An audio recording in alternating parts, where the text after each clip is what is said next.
Let us consider for a moment the strange thing that happens when you speak. Most people think of words as mere tools for communication, a way to get what's in here, your thought, your feeling, your intention, out there, into the world where someone else can understand it. But words are not so passive, not so neutral, they are not simply carriers of meaning. Words are active, they shape, they construct, they ripple through the mind in a way that changes the very one who speaks them. When you say something about yourself often enough, it begins to weave itself into the fabric of your identity. This is not mystical in the sense of fairy tales, though it may sound mystical. It is psychological, neurological, even physiological. The brain, after all, cannot help but take repetition seriously. The words you utter again and again start to lay down tracks, and those tracks become the grooves along which thought and behavior flow. You could say, in a very real sense, that the language you choose becomes the landscape of your existence. Consider a person who constantly says, "I can't do it." That phrase becomes more than a description of a passing doubt. It becomes a declaration, a self-fulfilling prophecy. The nervous system begins to react as if incapability is the default state. Opportunities are not even seen because the inner lens is fogged by the word spoken. On the other hand, a person who learns to say, "I will find a way," even if they do not yet know the path, has already shifted the internal architecture of possibility. They have allowed the brain to orient itself towards solutions instead of obstacles. You see, language is not merely descriptive, it is generative. When you speak about yourself, you are not just stating facts. You are shaping the field of reality in which your future unfolds. This is why traditions, both religious and philosophical, have always placed immense importance on speech. From the biblical notion that in the beginning was the Word, to the mantras of Eastern meditation, words are seen as bridges between the unseen and the seen, between thought and manifestation. Modern psychology echoes the same truth. Cognitive behavioral therapy, one of the most effective forms of therapy in our time, rests on the premise that how we speak to ourselves changes how we think, and how we think changes how we act. A depressed individual may say inwardly, "I am worthless." If that statement is spoken and believed, it solidifies the feeling and directs the behavior, withdrawal, despair, resignation. But when that same individual is taught to speak differently, to declare, "I have value," the language begins to erode the old belief and carve space for new patterns of living. And this is why we must take great care with the words we speak about ourselves. Each utterance is like a seed cast into the soil of the psyche. Some seeds are poisonous. They grow into weeds of limitation and self-hatred. Others are life-giving. They grow into trees of resilience, strength, and vision. What you continually say is what you continually water. Over time, those words take root so deeply that they become indistinguishable from who you are. Now, this is not to say that words alone are magic spells that instantly alter reality. To think so would be to trivialize the real work of becoming. But words are the beginning, they are the blueprint. If you want to build a house, you start with an idea, then a plan, then the laying down of materials. In much the same way, if you want to build a new life, you start with the vision, then you give that vision a voice. Every spoken word is like laying down a brick. One by one, the structure of your identity is assembled. And here is the subtle truth that is so often missed when you speak. You are not just informing the world, you are informing yourself. You are reminding yourself of what you stand for, of what you are becoming. Even if you cannot see it yet, the act of speaking aloud is an act of aligning inner intention with outer expression. And the more those two harmonize, the stronger your sense of being becomes. This is why silence in the face of your own self-doubt is so dangerous. When you leave the narrative of your life unwritten, the mind will default to the voices of fear, criticism, and insecurity. To speak boldly, then, is to seize authorship. It is to stop letting life write your story without you. So the invitation is simple, but it is profound. Begin speaking words that align with who you want to become. Do not wait until you feel ready, for readiness never comes first. The feeling follows the speaking. The identity follows the language. The life follows the declaration. Say it and say it again, not as empty noise, but as an intentional act of creation. Because every word you speak is a brushstroke on the canvas of your becoming. And if you take nothing else away from this, take this: your words are not just descriptions of who you are, they are instructions to who you will become. Repetition is a peculiar thing. It is both the most ordinary and the most transformative process in human life. At first glance, repetition appears dull, saying the same words, doing the same actions day after day. But beneath that simplicity lies a truth that governs not only psychology, but existence itself. What you repeat becomes what you are. The patterns you return to, whether in thought, word, or deed, shape the contours of your reality. Think of how a path in the forest is formed. It doesn't appear overnight. It emerges because someone walked the same line again and again until the grass gave way and the dirt pressed firm underfoot. The mind works in precisely the same manner. Every time you repeat a thought, you deepen a trail, and once that trail becomes visible, the mind finds it easier and easier to travel along it, until eventually, it feels as though no other paths exist. This is why repetition is not neutral. It is a mechanism of programming. Whether you realize it or not, your repeated words are building highways in your consciousness. Now, this might sound mechanical, but is also liberating, because it means that the mind is not fixed. It is not set in stone. It is clay, and repetition is the hand that shapes it. If you constantly say to yourself, "I am not enough," those words are etched so deeply that they become instinctive. They rise up before you even think about them, guiding your emotions and choices. But if you begin deliberately to repeat something different, "I am capable, I am learning, I am becoming," you lay down new pathways. At first they feel unnatural, even false. But with each repetition, they strengthen. The old path begins to overgrow, and the new one becomes the natural way forward. This is why we must not dismiss repetition as superficial. People often scoff at affirmations, thinking, "I can't just repeat words and expect my life to change." But that is like scoffing at planting seeds because they do not instantly become trees. The change is not immediate, but it is inevitable provided the repetition continues. Words repeated with intention sink into the subconscious mind, and the subconscious governs far more of our behavior than we care to admit. Consider how habits are formed. No one smokes one cigarette and calls themselves a smoker. No one goes for one run and calls themselves a runner. Identity is crystallized through repetition. What you do repeatedly becomes who you are. And language functions the same way. You speak, and the more you speak it, the more it seems natural. You declare, "I am strong," and in the beginning it feels like you're lying. But say it every morning, every time doubt creeps in, and eventually it feels less like wishful thinking and more like recognition. What was once a fragile seed becomes a deep-rooted tree. You see, the brain itself is designed to respond to repetition. Neural circuits strengthen through use. Psychologists call this neuroplasticity, the ability of the brain to rewire itself. Each time you repeat a phrase, you are literally reinforcing a circuit in your brain. And if you repeat it enough, it becomes automatic, a default mode of thought. This is why we remember song lyrics we never intended to memorize, or why advertising slogans get lodged in our minds. The brain does not distinguish between trivial repetition and intentional repetition. It simply learns what it hears again and again, which means you must choose carefully what you expose yourself to, and even more carefully what you repeat to yourself. And here is where the philosophical depth enters. Repetition is the process by which the invisible becomes visible. The unseen thought becomes the lived reality. You do not leap from identity to identity in a single bound. You become through 1,000 small returns, each one reinforcing the last. Like waves against the shore, repetition wears down resistance, carving out new shapes in the rock of your character. This is why change often feels impossible at the beginning. You are trying to walk a new path in a forest that has none. The grass is thick, the branches in the way. It feels forced. But if you keep at it, if you continue the repetition, eventually the path clears. What was once struggle becomes ease. What was once effort becomes instinct. And what was once only spoken in hope becomes lived truth.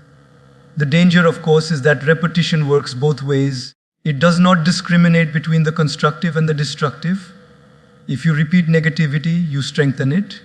If you dwell on doubt, you reinforce it. Every time you rehearse your failures in your mind, you are practicing defeat. The question is not whether repetition is shaping you, but what direction it is shaping you in. So the challenge is to take authorship of your repetitions. Speak the words you want to live by, not just when you feel like it, but especially when you don't, because those are the moments when repetition matters most. It is easy to affirm strength when you already feel strong, but when you are weak, when the voice of doubt is loudest, that is when repetition becomes the tool of transformation. And so, repetition is not drudgery, it is the alchemy of becoming. It is the way in which the imagined self takes root in the soil of reality. Do not underestimate its power. Every word you repeat is carving the shape of your destiny. Remember, this repetition is rehearsal, and what you rehearse is what you become. There comes a moment when words must cross a threshold. They cannot remain as sounds in the air or ideas in the mind if they are ever to truly transform a life. Speech is powerful, yes, but if speech is the seed, then action is the soil. Without grounding in action, words drift away like leaves in the wind. And so the great task of becoming is to align what you say with what you do, to embody the language you have declared until it ceases to be a statement and becomes a lived reality. This is where many people stumble. They speak the words, they even believe the words, but they fail to act upon them. They declare, I am disciplined, yet live in chaos. They say, I am strong, but given at the first sign of difficulty. And the result is dissonance, a split between the inner vision and the outer life. That split is the birthplace of frustration. You begin to feel that the words are lies, that the affirmations are hollow.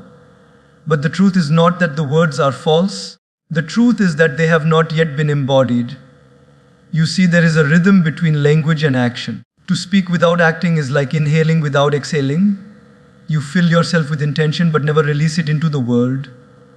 On the other hand, to act without aligning your words is to move blindly without a compass. The power comes when speech and action harmonize, when every word you speak becomes a call to live accordingly. Consider someone who says, I am becoming patient. The declaration alone does not make them patient. What happens next is that life will provide opportunities to practice patience, a traffic jam, a long line, a difficult conversation. In those moments, the words spoken must guide the behavior. If the individual chooses to act with patience, the word becomes flesh, so to speak. The repetition of action gives the word weight, solidity. In this way, identity is not manufactured overnight, but forged through alignment, where speech and action dance together until they are indistinguishable. This is why philosophers and spiritual teachers throughout history have insisted that practice matters more than proclamation. A monk may chant a mantra 1,000 times, but if he does not embody its meaning in his daily life, the words remain mere sound. Likewise, a person may say, I am honest, but unless honesty governs their choices when temptation arises, the declaration is a hollow echo. The true magic happens when the inner declaration becomes outer practice.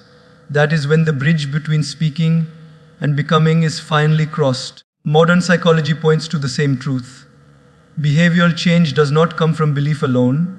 It comes from consistent action that reinforces belief. Neuroscience tells us that every time we act in line with our declared identity, we reinforce neural pathways that make that behavior easier in the future. In other words, each action is a vote for the person you are becoming. The more you cast those votes, the stronger your identity becomes, until one day, it no longer feels like effort. You no longer say, I am trying to be disciplined. You simply are disciplined, because your actions have woven the word into your very being. But notice something subtle here: action does not need to be grand to be transformative. People often wait for monumental opportunities to prove themselves. They want to show strength in a crisis, courage in a battle, discipline in some extraordinary pursuit. But life is not built out of rare heroic moments. It is built out of the ordinary, the daily, the seemingly trivial. To align speech and action is not just to live up to your words when the spotlight is on, but to practice them in the quiet, unseen corners of life. The small consistencies, keeping your word, following through on commitments, making choices that reflect your declared identity, these are the true crucibles of transformation. So when you say, I am becoming, do not imagine that you must climb mountains tomorrow. Instead, ask what action right now, however small, embodies what I have spoken. If you have declared strength, then act with courage in a single conversation. If you have declared discipline, then follow through on one task today. If you have declared love, then let your next interaction be infused with kindness. Each act, however small, is a thread in the tapestry of becoming. What begins as conscious effort soon turns into unconscious embodiment. At first, you must remind yourself constantly, I am this, I must act like this. But after enough repetitions, speech and action flow into one another naturally. It ceases to feel like effort and begins to feel like truth. You no longer play a role, you inhabit it. The words are no longer something you say, they are simply who you are. This is the essence of transformation. Speaking plants the vision, repetition nourishes it, but action grounds it. It is the convergence of these three that turns potential into reality. Without action, words remain in the realm of imagination.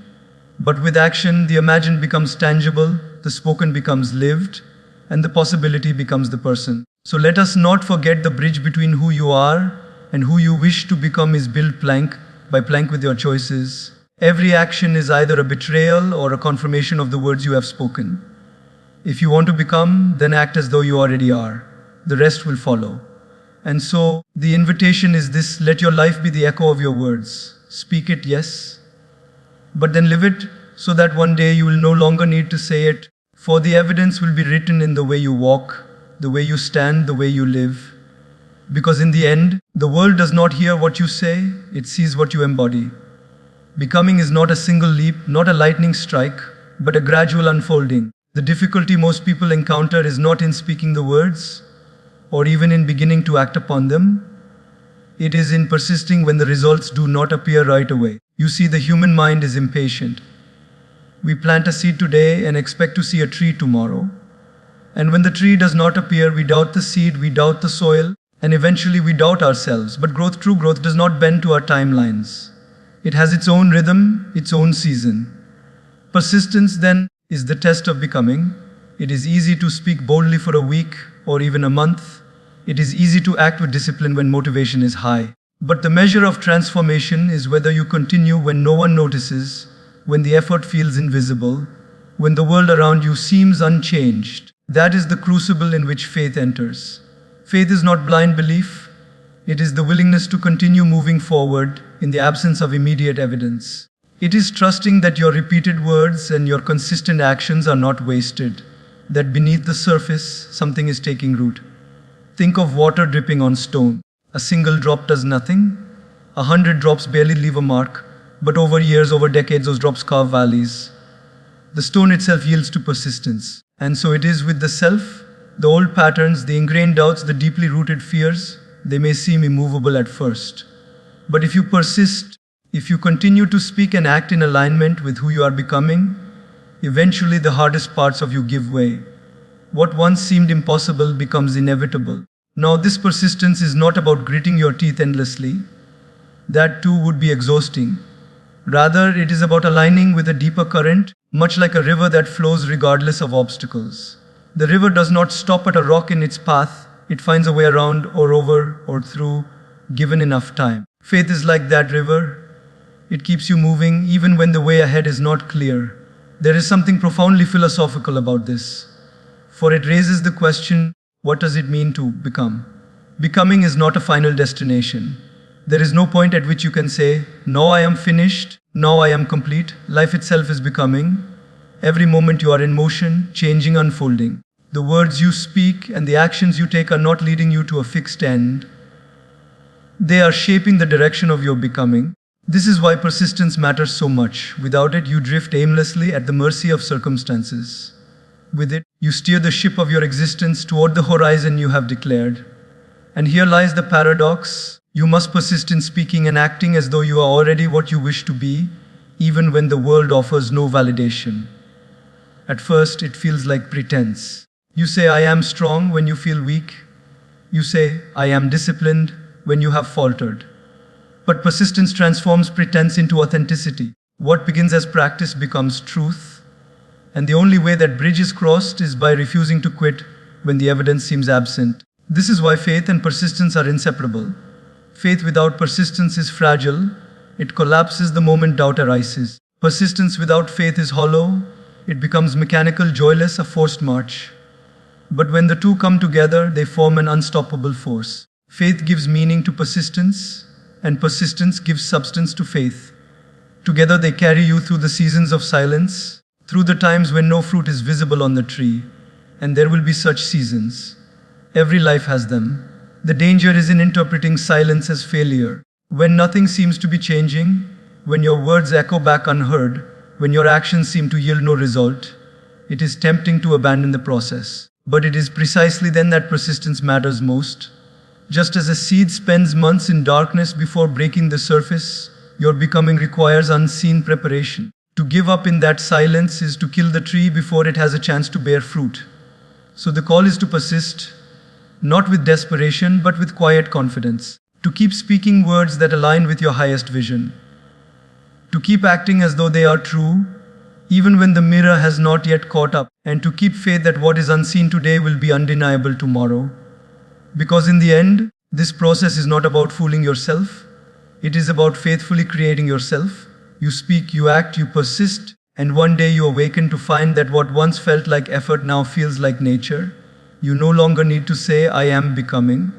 You simply are. And that is the profound mystery of it all. The line between speaking, becoming, and being disappears.